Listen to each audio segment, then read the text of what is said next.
Assetto Corsa Rally has released into early access, and in this video we're going to be going through the various different settings in the game, giving recommendations as to which ones to change from their default values in order to improve the driving experience, making it a little bit more realistic and authentic. So diving straight in, we're going to head over to the Profile tab. Clicking on the Driver Co-Driver button here, we can go ahead and enter in our details. So I've got my name here as the driver and obviously my nationality.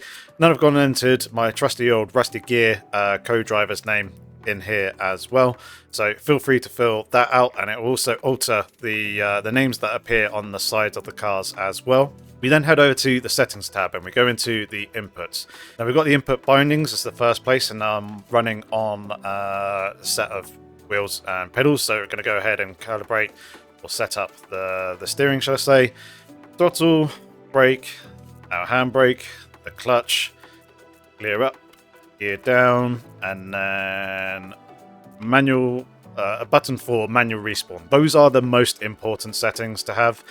The start-stop engine is entirely down to your personal preference. I'm going to go ahead and assign a button to that. Likewise with cycle lights and also high beams as well. And then continuing to scroll on down, there's a button for cycling the camera. You can assign a button to look back, as well as various other camera controls, and then buttons to basically navigate the menus. So I'm just going to go ahead and quickly assign all these, and also assign a button to navigate the multifunction display as well. Device settings, all personal preference here. Some of these you may need to change based on your hardware, such as inverting some of the pedal options. Also low-end and high-end dead zones for pretty much all the various different pedal options. There's a brake gamma option here as well. Offsets that you can calibrate. This can all be done here, as well as settings for the gamepad if you are playing on a controller. And then force feedback, you can set and change this. The default is 90. You can increase it, going up over 100%. Personally, for me, I like to drop it down to 80%. I'm running on a SimMagic Evo Pro, which runs at 18 Newton meters. I have it dialed down in the software down to 14 Newton meters, and then dropping it a further 10% in game here just takes the edge off of the overall forces of the steering weight and all that sort of thing. And then everything else in here will leave as default as well. Then over to the game, no, sorry, not that. Before we get to the game options, we have the driving assists. So I like to drive in manual gears, so I'm going to switch from automatic to manual for my transmission. I have a clutch pedal, so I'm going to be using manual clutch control rather than automatic. For the vast majority of people, you will want to turn off the anti-lock braking system. If you are very, very new to rally sims, maybe start off with the anti-lock braking system on, but I'd recommend turning it off as soon as possible. It will give you finer control, especially on gravel, because there are moments where you will want to actually lock up the brakes in order to help maintain control of the car during the slides. Obviously, traction control, leave off. Starting handbrake assist. Now, this is just an assist for the handbrake for the very start of the stages. It's not an assist that activates whilst you are driving the stage. What this does is when it's switched on, it will hold the car in position. You will not be able to jump the start. It will automatically hold the handbrake until the end of the 5, 4, 3, 2, 1 countdown sequence, and you get the go command. At that point, the handbrake assist will deactivate and you'll get launched off the start, and away you go. If you want complete manual control over that, and if you've got a handbrake, then I'd recommend turning this off. It will make it more authentic, and it'll give you complete manual control over that starting procedure. Engine starter, this is completely down to you. If you'd like to kind of fire up the car by yourself, then go ahead and switch this to manual. If you don't care for it or you don't have the buttons, then leave this on automatic and the car will simply fire up whenever it does stall and you press on the throttle. We then have the start sequence type. We can choose either a complete or quick option here. Now, the quick option is basically the default that you would typically know from any other sort of rally game, where you're placed right on the very start of the stage. However, it doesn't quite work like that in real life. What they have to do is they have to go through a start control point and then drive forwards to the actual start of the stage. That's what you get with the complete start. So you start back from the actual beginning of the stage with this complete option. You have to start the car up, drive forward, and position the car appropriately at the beginning of the stage in order to basically start start the countdown sequence and start the stage. So it's a little bit more of an authentic option there. I'm going to go ahead and leave that on complete because it's more realistic. Then unwanted downshift action. This is kind of something that is personal preference to you. If you are finding that with manual gears, you're downshifting down through the gears and you're finding yourself dropping into neutral or reverse, turn this on. What this will basically do is it will, one, prevent you from downshifting gears too early, but also two, when you're using the sequential shifter or using flappy pedals like I am, it will prevent you from downshifting into neutral or reverse unless the car is pretty much stationary.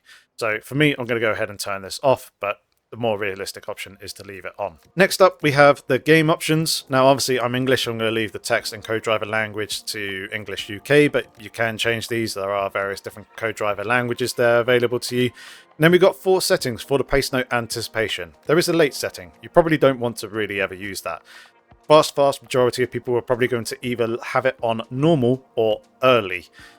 Basically what this does is it changes how far ahead the co-driver reads the road, and the more you go towards the early or very early option, the sooner you're going to get the pace notes read out to you. So those who are kind of more competitive, faster drivers will want to be using either the early or very early option, especially those who like pace note stacking. Very early is probably going to be the option for you. Otherwise, early or normal are going to be the recommended settings that I would go with personally. For me, I'm going to go ahead and leave that on early. And then obviously visual pace notes are basically whether you want the pace notes to appear on the HUD or not. Obviously turning that off will disable that, but I'm going to go and leave it on for now. Next up is the video options, and I'm not going to change any of this. I'm basically going to leave it at the medium graphics preset. It's something that is entirely down to you and your own personal machine as to what it can handle and what sort of frame rates it is actually able to produce with the hardware that you are running. I'm currently getting about 120 FPS with the medium preset, so I probably could turn it up to high or ultra fairly comfortably, but it depends on, as I say, the hardware. I am running a 5800 X AMD processor with a 4070 Super graphics card, and then 64 gigs of RAM on an SSD as well. So I'm getting pretty good performance, but those obviously with lower end hardware will probably want to keep it on medium. Obviously, feel free to play around with these settings, trying to get yourself a little bit more FPS or a little bit more visual fidelity, depending on, as I say, the hardware that you are running. Audio. Now, the only thing that I have changed prior to starting this video is turning the menu music volume to 0. It starts off at 80% as the default, but I've got my own music, as you can hear in the background of this video. One thing I will recommend doing is turning the co-driver volume up to either 85 or 90%, just so you can hear the co-driver a little bit more clearly through the overall mix. Engine volume, I like having this up a little bit higher, up at around 90%. Suspension volume, happy to leave that at 80. Transmission volume, I'm going to up to 85. Collisions volume, going to leave at 80. Surface volume, I'm going to up to 85, just so I can hear the tyres a little bit better on tarmac, and you'll hear the gravel kick up a little bit more clearly as well when driving on the gravel stages. But overall, this is a pretty good balance that I've been finding in terms of audio mix, and I'm using headphones whilst playing with this. Obviously, things may differ depending on whether you're using headphones or whether you're playing on a stereo 5.1, 7.1 surround sound system. And then that's pretty much it for the settings. Going over to the race. Now, we'll head into the rally game mode, select single stage. Obviously, you can choose the stage that you want to run, the car, the weather and time for that, all down to personal preference. Driving assists, we've been through these already, but you can change these here, and you can do so via the in-game pause menu, and you can do basically everything that we just looked at, the settings, via the pause menu as well. But then we've got the race settings over here, so we'll quickly take a look at these. Manual respawn, yep, I've got that. Just leave that on the default. Choose whether you want a hardcore mode. You can select the number of opponents and then the opponent's skill. By default, it's at 80. I know that my strength is probably in and around 110 to 115, so we'll set that to 110 for now. And then the opponent's skill spread. We've got two options here, realistic or competitive. Basically, the AI have various different attributes, one of those being their overall speed. On a realistic option, basically you'll get a wide variety of AI that have various different speed attributes. If you want these more competitive, have that overall spread be a lot tighter, then go ahead and put this to the competitive option. It will make things a little bit more difficult, as the AI towards the back of the field will be much closer to those times being set by the faster. However, obviously there's a more realistic option which will give you a greater field spread, but I'm going to leave this on competitive. And then opponent's consistency, this basically changes, again, either realistic, well, very low, or high being the highest settings. It changes how likely they are to effectively make mistakes, spin, crash, and lose time. So I'm going to leave this on high so it doesn't happen quite as much. The default realistic option is somewhere between low and high. It's almost like a standard in a way. And then obviously you've got low and very low if you want to turn their consistency down. But I'm going to go and put this to high. Same car, or sorry, the opponent vehicles, you can leave this on same car. You can go same class or automatic. Obviously you can choose the running order here. I've got it set to random, but you can select a custom and then choose a custom starting position within the running order of the 30 other AI that you're competing against. Car damage, this actually enables the physical car damage and how it affects the performance. Now when this is switched off, you can choose whether you want graphical, the visual damage, on or off. As you can see here, I'm going to go ahead and turn this on. That fixes the graphical damage to being on. Obviously you can't change that, but then you can choose the intensity of the damage. I'm going to go ahead and put this to realistic on all the options there. And then the penalty, you can choose whether you want light penalties or more realistic penalties. It basically just alters the amount of time penalty that you get for various infractions. But obviously the realistic option is the more appropriate one. It's just light if you don't want the game to be quite so harsh when cutting corners or, you know, respawning the car, that sort of thing. Now that's pretty much everything here in the front end, the main menu. So we're going to go ahead and jump in towards the service parks. There's a few things that we can show off here and talk about. Not necessarily things that I'd recommend changing, but stuff to consider and obviously play around with if you so want. So we can go into the car service tab. You'll get this option at the beginning of every single stage. Unless you're in a rally, then you'll only get this when you go to the various car services. We've got the option here to repair the cars because we're doing just a single stage. Obviously we don't need to worry about repairing the car at all, but this will be something that you'll make use of when competing in rally events. We then have the option to choose the tyre compounds that we want to run. This is on a per corner basis. So for example, I could go ahead and select just mediums on the front, or I could go ahead and select, say, like a cross setup here. As you can see, I'm going to go ahead and set these back to soft for now.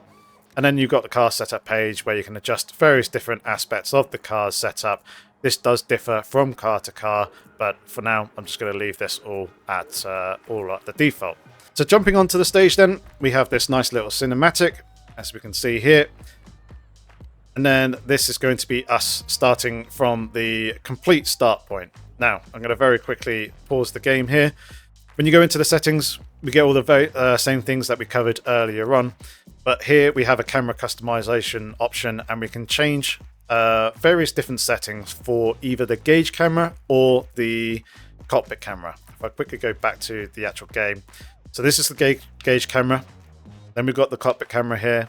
The third person near, third person far, a bumper camera, a hood camera, and then we're back to the gauge camera again.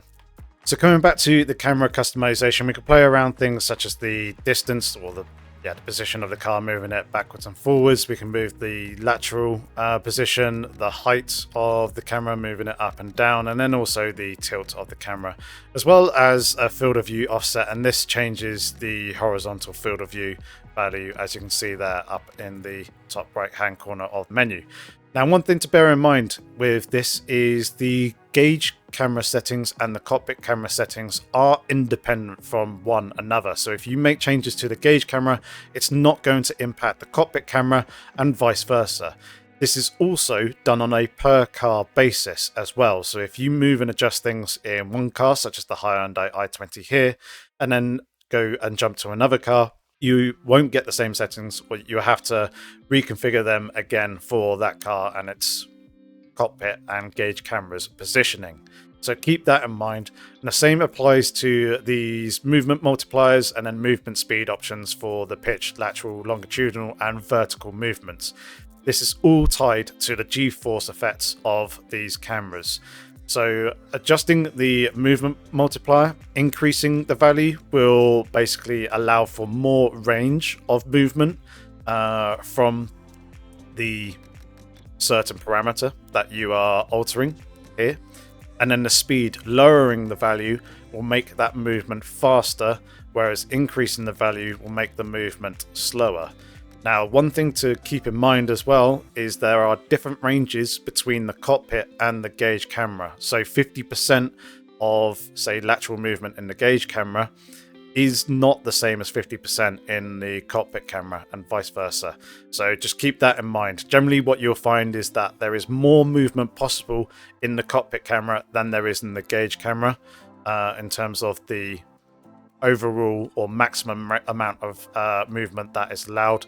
However, the speeds are the same. So feel free to play around with these as you so wish. I'm just going to go ahead and quickly set this up to how I like to have it, kind of in and around, kind of default is where I want the distance, and then vertical movement. What I generally tend to do is increase this up to about 60-65% and then drop the movement speed down to 5%. So I'll get more movement and that movement will be a little bit faster and sharper.